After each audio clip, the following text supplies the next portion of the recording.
একটা ভিডিও দেখাবো আর একটা ফিক্সড ছবি দেখাবো। দেখেন ভিডিওটা।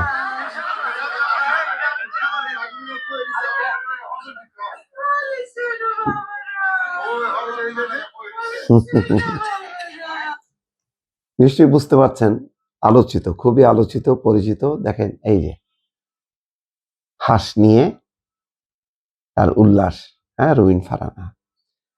এটা মানে খুবই খুশি হয়েছি। সারা দেশের মানুষ আমার ধারণা খুশি হয়েছে। রুবিন ফারহানাকে দল নমিনেশন দেয়নি। রুবিন ফারহানা এটাকে চ্যালেঞ্জ হিসেবে নিয়েছে এবং আবার দলও ঠিক আছে।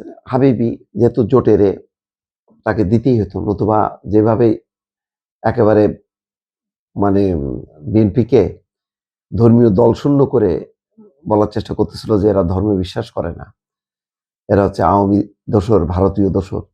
তো সেই ক্ষেত্রে তার দেখানোর দরকার ছিল, সেই হিসেবে কনসিডার করতে হয়েছে বিএনপিকে। ফলে বলতে গেলে রুবিন ফারহানার মতন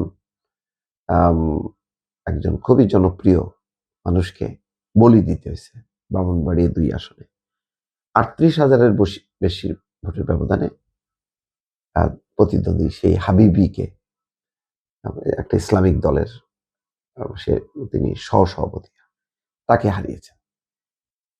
এটা খুবই ভালো, সংসদটা আলোকিত হবে, উজ্জ্বল হবে। এবং আমি এটাও আশা করব বিএনপি তো সরকার গঠনে সমস্যা হবে না, সংসদেও তাদের ভালো অবস্থান থাকবে। রুবিন ফারহানাকে মুক্ত রাখেন। রুবিন ফারহানা প্রতি অনুরোধ থাকবে তিনি যাতে বিএনপিতে আর যোগ না দেন, আর বিএনপিও যাতে তাকে আর দলে না এনে বরং সংসদে রুবিন ফারহানা গঠনমূলক ভূমিকা রাখুক। তার ক্ষুরধার বক্তব্য, যুক্তি সে পেশ করুক। এতে সংসদটা জমজমাট হবে। সংসদটা একেবারে কোনো প্রাণ নাই সেটা কিন্তু মনে হবে না। আমার আরেকটা কষ্ট হলো তাসনিম যারা, এই 2 নারী যদি আসতেন তাহলে অন্তত জামাতের জন্য একটা লজ্জা হতো আর কি। অন্তত জামাত থাকার পরেও সমস্ত ফোকাস পয়েন্ট থাকতো তাসনিম যারা, তারপর রুবিন ফারহানাদের মতন মানুষদের প্রতি।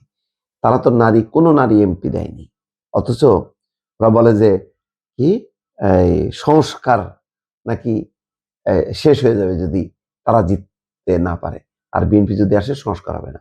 এই সংস্কারে আছে কিন্তু 5% হচ্ছে নারীকে মনোনয়ন, সেটা মানে নাই, কিন্তু 1%ও নাই।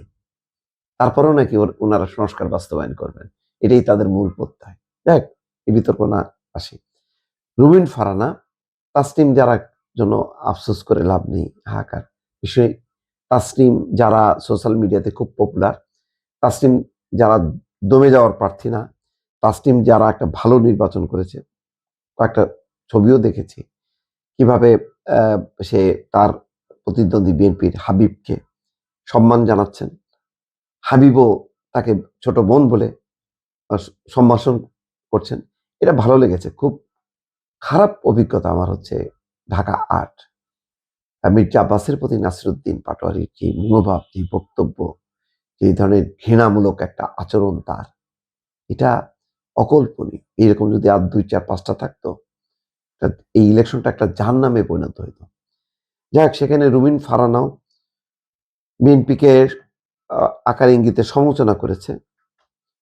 তখন এটা যেহেতু নির্বাচন, তাকে করতেই হতো, তারও একটা ক্ষোভ আছে, রাগ আছে, সেটা বহিঃপ্রকাশ করেছে। যাক, সেগুলি এখন অতীত।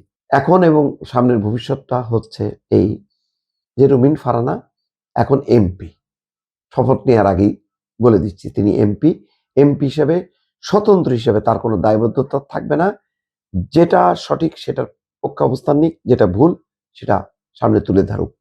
এতে মানুষ উপকৃত হবে, রাজনৈতিক দলগুলো ঠিক থাকবে, সরকার ঠিক থাকবে।